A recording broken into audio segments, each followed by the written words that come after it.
Elementos para el estudio de la violencia.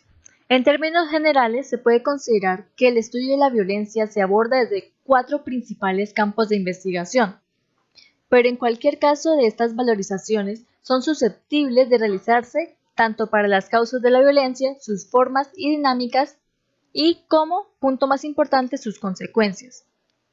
A estos 4 puntos de preocupación analítica se les puede denominar campos de análisis sobre la violencia. Primero se encuentra el campo de la causalidad. La violencia se considera en términos generales multicausal, lo que es pertinente sobre todo cuando se estudian problemas de violencia concretos, por ejemplo, el caso escolar o el bullying, la violencia familiar o alguna situación de guerra civil de determinado país. De entre los factores que favorecen o causan violencia se suelen destacar 2 grupos que permiten o permitirán concebir 2 modalidades de violencia, una activa y otra reactiva. Las causas de la violencia activa engloban a un grupo de factores marcados por la dominación, por el deseo de conquista o sobre otros que permita su sometimiento psicológico, sexual, físico o la atracción de patrimonios materiales de estos, o sea, la parte económica. Los victimarios entonces recurrirán a diferentes formas de violencia como medios para lograr la dominación y expropiación simbólica y material de las víctimas. Por otro lado, en cuanto a la violencia reactiva, se puede considerar que el otro grupo de factores importantes para la producción de violencia es la percepción de dolor, tanto físico como emocional. Es decir, podemos considerar dolores físicos y emocionales entre los que se incluyen no solo los resultados de ataques físicos al cuerpo de alguien, sino además de los resultados de la exclusión, la humillación o el rechazo social. Además, podemos hablar también de dolores individuales y sociales, es decir, los experimentados por una persona y los experimentados por grupos de personas o grupos sociales.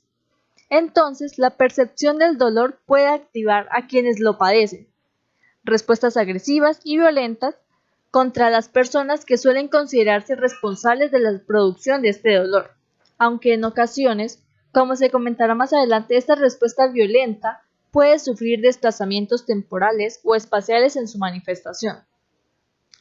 Esta violencia reactiva, entonces, puede verse como respuesta ante daños percibidos que busca la eliminación de los comportamientos que los producen o se conciben como castigos y compensación por esos daños. Segundo, se encuentra el campo de las formas, características y dinámicas de la violencia.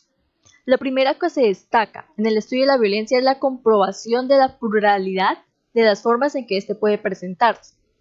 Para realizar una clasificación de violencia es conveniente considerar que ésta puede contar con diversos tipos según sus criterios que se utilicen para su observación o construcción. Considerar alguno de estos criterios se puede señalar de forma general que la violencia alude a actos y comportamientos que se presentan insertos entre entremados de relaciones o contextos diferentes. Cuenta por lo menos 3 tipos de actores que delimitan el agresor, la víctima y los observadores. Presenta un aspecto de sucesión con origen o causa, un desarrollo a partir de ciertas dinámicas, reviste ciertas características e implica determinadas consecuencias. Además, se puede relacionar a otras características retomadas de aspectos más generales como la racionalidad instrumental. Así, de estos diferentes factores enunciados, entre varios otros que pueden postularse, se destacan aspectos que sirven como diferentes criterios clasificadores. Los criterios pueden ser de lo más diverso, pero en general hay algunos que han destacado. Por ejemplo, a partir del criterio de los daños o afectaciones sufridas por las víctimas de la violencia, se puede hacer la siguiente tipología. A. Patrimonial o económica, que afecta la integridad patrimonial de las personas o colectivos. B. Sexual, que afecta la integridad sexual de las personas como el acoso y la violación. C. Psicológica, que afecta su integridad psicológica produciendo trastornos de comportamiento y percepción. Por último, la física, que daña la integridad corporal de las personas, produciendo golpes, fracturas o hasta la muerte. O bien, se puede tomar como criterio de clasificación al contexto de actividades donde se desarrolla la violencia, con el que se podría pensar en la siguiente clasificación: A, escolar; B, en el hogar; C, en el trabajo; D, callejera; E, deportiva, etc. O simplemente presentándose por medio de combinaciones. Por ejemplo, a la violencia familiar se hace referencia a que ésta se da en un contexto institucional y además se desarrolla por uno o más miembros de la familia. Tercero, encontramos el campo de las consecuencias de la violencia. Estas pueden considerarse tanto individuales como sociales. Por un lado, así como ser inmediatas, de mediano y de largo plazo, por otro.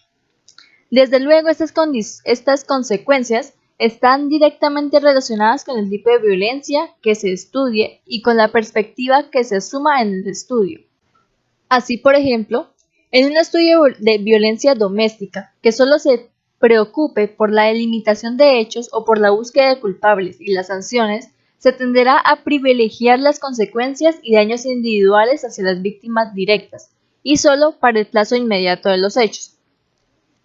Por este mismo, analizando desde una perspectiva de género, normalmente tomará en cuenta no solo las consecuencias en el mediano y largo plazo para la víctima directa, sino también puede resaltar las consecuencias emocionales y psicológicas de los demás miembros de la familia, especialmente los hijos y otras personas que se pueden o que se convierten en víctimas indirectas, y hasta quizá el agresor mismo.